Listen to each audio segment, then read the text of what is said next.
Boy, Derek Brancher of SportsView360.com covering the New Orleans Saints. Tonight, Saints once again lose another game, another game where they had the opportunity to win despite the circumstances that they were given. Injuries to the offensive line, things like that. But it just came down to execution, a lack of execution on both the offense and defensive sides as they fell short to the Kansas City Chiefs tonight by a score of 26-13 on the road, Arrowhead, hostile environment. They're now on a three-game losing streak dating back to the time where they lost to the Philadelphia Eagles, followed by another loss to the Atlanta Falcons, and now a loss to the Kansas City Chiefs. Now, from a playoff perspective, this loss doesn't really hurt the season in theory, but you're on a prime time setting with the world watching, and you had chances to make an impact tonight, but that didn't happen. But the other two losses are gonna sting. You lose to Atlanta, lose to Philadelphia, and Atlanta right now is trending in the right direction. I'll give them credit for that. Home shades aside, and all the hatred for the Atlanta Falcons and all that, they're trending in the right direction compared to the New Orleans Saints. Um, the Saints just didn't happen tonight against the Kansas City Chiefs. Tackling, I felt like the tackling was bad. Couldn't really run the football. Derek Carr pretty much set the tone for the night on how the rest of the night was going to play out. Where we throw an interception, just heaved it up there like it was like he was afraid, just afraid of the pressure, and just threw it up there, right up there. Kansas City defender caught it.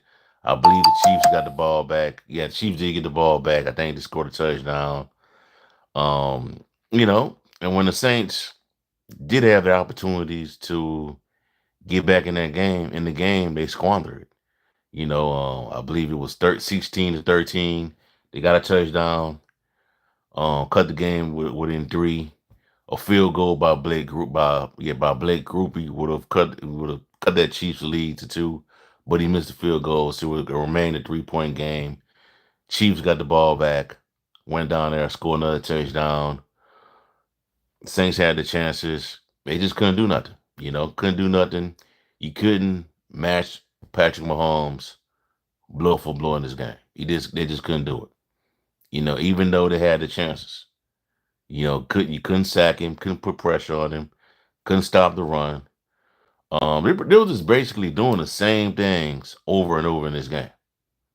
The same things. And you had them like what, 3rd and 22, 3rd and 24. I think Mahomes threw the ball to Travis Kelsey. Travis Kelsey lateral the ball to another player, and they get a first down. That's what type of night it was, man. And Andy Reid is just a master play caller. And he showed tonight why he is a three-time Super Bowl winning head coach over a guy like Dennis Allen. Just coached in circles around, just did circles around Dennis Allen tonight.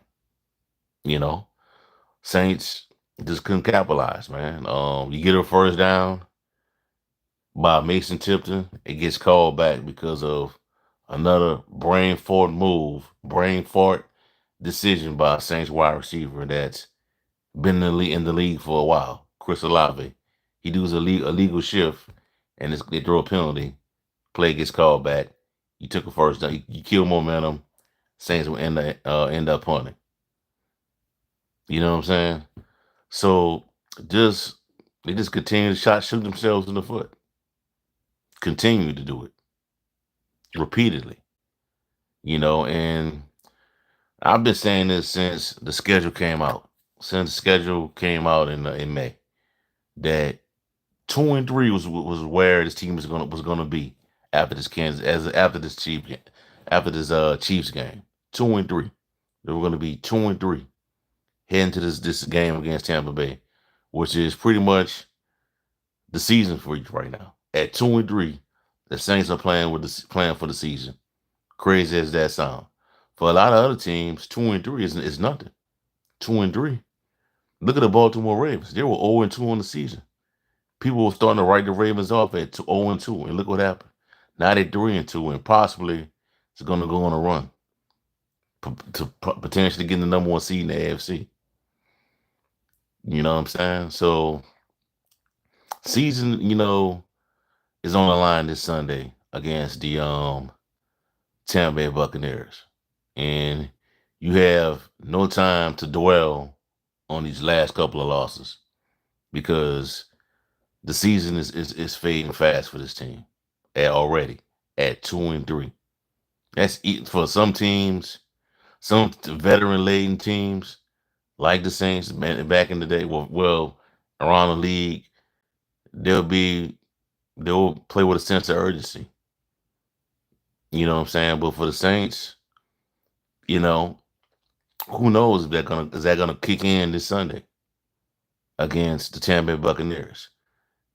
Derek Carr had an injury tonight. Didn't come back in the game. Jay Handler took over. Last I heard was that it's an oblique injury to his left side.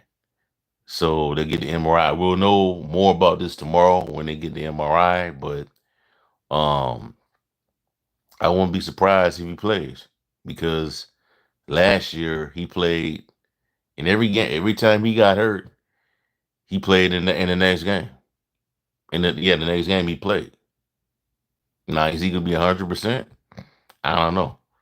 And we know, and last year when they played, when Derek Carr was injured, coming off an injury, and he played the following week against Tampa Bay, it was ugly. And there's no Jameis Winston to come in and pull something off. He's not coming through that door. Your backups are Jacob Hayner and Spencer Rattler. If Spencer Rattler has to go, will that offensive line be ready to protect him? Unlike we saw today where Derek Carr was under duress. He was just fearful out there, man. You could just tell by some of the throws that he made. He threw a pick and threw 2 touchdown passes. You know what I'm saying? But I can't really you can't really give this team the injury excuse anymore. Based how they're playing. Because if you look at the Dallas Cowboys, they were missing players. They were missing Micah Parsons. They were missing DeMarcus Lawrence, 2 of their best players on defense. And they still were able to go down there in Pittsburgh and then beat the Steelers. And Dak Prescott threw like 2 interceptions yesterday. They still won the game. But some of y'all are quick to tell me that you would not have Dak Prescott over Derek Carr. A lot of y'all told me that in the summer. Y'all swear that y'all really thought that some of y'all really think that Derek Carr and Dak Prescott is the same quarterback when they're really not. Because if you put Dak Prescott on that team, he couldn't go out there and do that. Not Dak Prescott. You put Derek Carr on the Dallas Cowboys, they won't win that game yesterday. But it is what it is now, man. Saints are 2-3.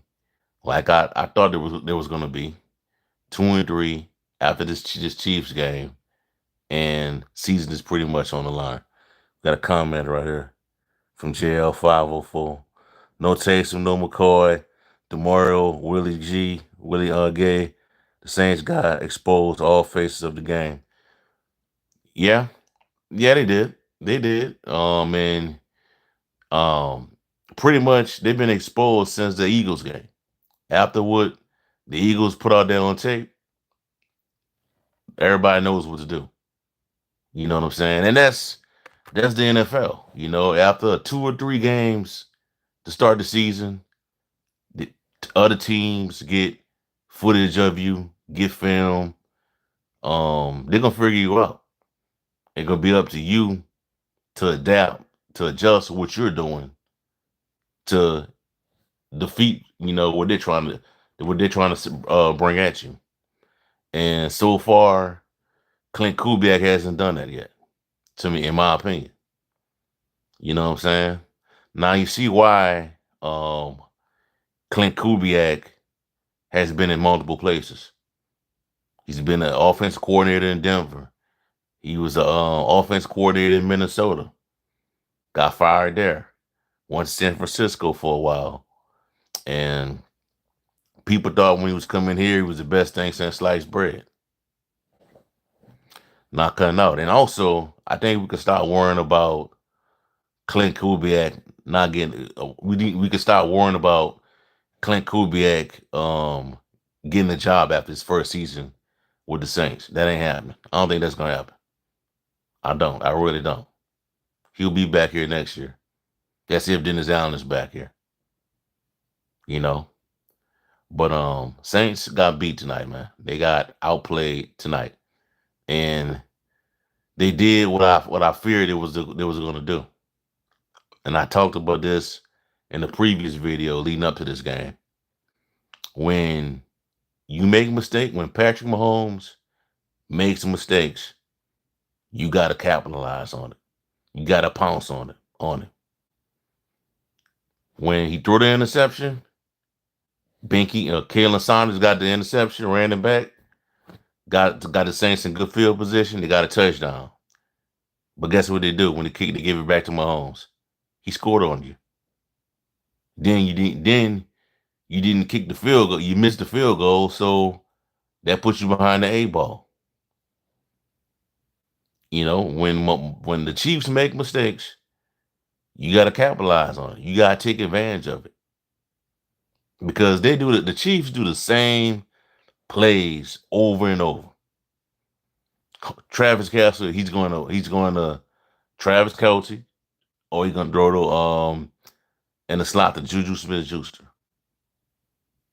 Same play. They did the same play as the Saints defense over and over, man. And Dennis Allen couldn't do nothing to stop it. Tackling was bad tonight.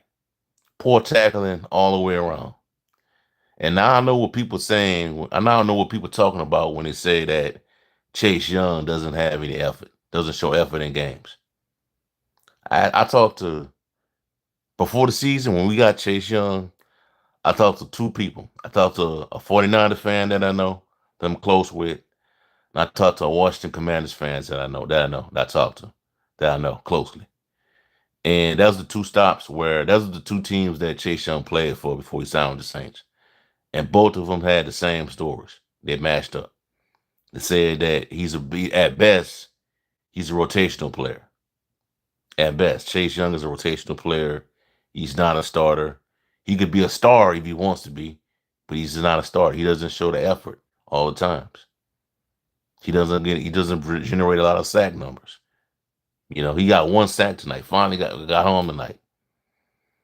You know, but this loss, if the Saints was 4-0 like they should be, I mean, even if that stuff that occurred tonight happened, I wouldn't even sweat this loss. You know what I'm saying? If you was 4-0, you go into this game, you end up 4-1, this loss wouldn't have been a big deal. But you weren't 4-1. You're not 4-0 going into this game. And now you go into Tampa Bay, they're gonna be inspired. You know, at 2-3, they're coming off a loss against Atlanta, the game that they should have won. And also they're dealing with the storm down there with Hurricane Milton. They're gonna come in inspired, man. They're gonna come in inspired, motivated to get a win. You know. And after that, if you lose that game, you fall to 2-4. And then you play the Denver Broncos on Thursday Night Football on a short week. You're already on a short week now because you just played on Monday and you gotta get right back to work to prepare for Tampa Bay at the Dome. Then on Thursday, you got to get ready for the reunion with Sean Payton in the Dome on Thursday Night Football. Because if you lose to Tampa Bay, Sean Payton, they might come in for the kill shot. Your season might be done. Your season might be DOA, dead on arrival on Thursday Night Football against the Denver Broncos. And the last time I checked, I watched the game yesterday. Denver looks good. Defensively, Denver matches up with with New Orleans Saints. They really do. So, and that offense that Clint Kubiak running, the defense that Dennis and Sean Payton knows the defense. You know, so they're pretty much gonna be ready for it, and it's gonna be embarrassing that Sean Payton could possibly come in here with a rookie quarterback and beat the Saints. I mean, the season you could if you lose that game, you 2-5. Then you would be on a 5-game losing streak. Can you recover from that? Can this team recover from a 2-5 record? That's something to think about. You know? So I mean, I'm not surprised by this, man. I'm not surprised by this stuff, man. The reports were coming out of training camp of how, you know, thin this team was at on the offensive line. In these last 3 games, these last 2 games, it's showing. Tonight it really showed how thin this team is at depth on the depth in regards to the depth. You know, no Pete Warner out there, Cesar Ruiz out, Eric McCoy out, other guards were out and weren't playing tonight. Kendrick Miller was out, even though he's no longer on IR. So the Saints, they just don't have it right now. They just don't have it, you know. But things got to get turned around fast. They got to turn the season around real fast. They don't have time to dwell on these last couple of games because the season is fading already, and we're not even in week 10 yet. We're not even in week 8 yet. It's only week 4. This is like we're in this is like week 5 right now. You know what I'm saying? Season is still early, but for the Saints, it's crunch time right now because you're behind the 8 ball. You lost to Atlanta, a game that you should have won, but due to costly mistakes. You lost to Philadelphia, following that same pattern. Tonight, you played against the defending Super Bowl champions, and you didn't make the mistakes that you were making in those 2 games, but you didn't they didn't really capitalize on opportunities they were given, you know. But at this point, man, the Saints got to get a win, bro. This Tampa Bay, this game coming up, crazy as it sounds. And the Saints have played the Tampa Bay Buccaneers a bunch of times. But this game is important, bro. This game is important for Dennis Allen, man. It is. Darius Allen, Derek Carr. This game is very important because I think if you lose this game, there's no coming back. I just don't. I just think you lose to Tampa Bay. I think Denver's coming in for the kill shot. Denver coming in. I think Sean Payton is coming in to, you know, end the season for the Saints. And how fitting would that be that this dude come in, play his former team, and I think he might try to embarrass you on Thursday Night Football on national TV. I really do. I think he's gonna try to do that. You know, because Sean Payton, he's petty like that. You know, but can't really dwell on what went down today or what went down the last couple of games because the season is fading fast. So we just gotta wait and see how everything's gonna play out. Derek Carr's MRI is coming out tomorrow, the results of that MRI. So we'll probably get, a full extent of if he's gonna play next time, if he's gonna play next Sunday against Tampa Bay, or he's gonna miss some time. We'll find out tomorrow. So looking forward to that. All right. All right, so that's you off right now, man. Give me a like, comment, subscribe to the channel. Let me know how you feel. What were your thoughts on tonight's game between the New Orleans Saints and the Kansas City Chiefs? Do you think that the season is over, or do you believe that there is more time to come back and put yourselves in playoff contention? Have a blessed day. Peace. I'm out. I'll be back later in the week.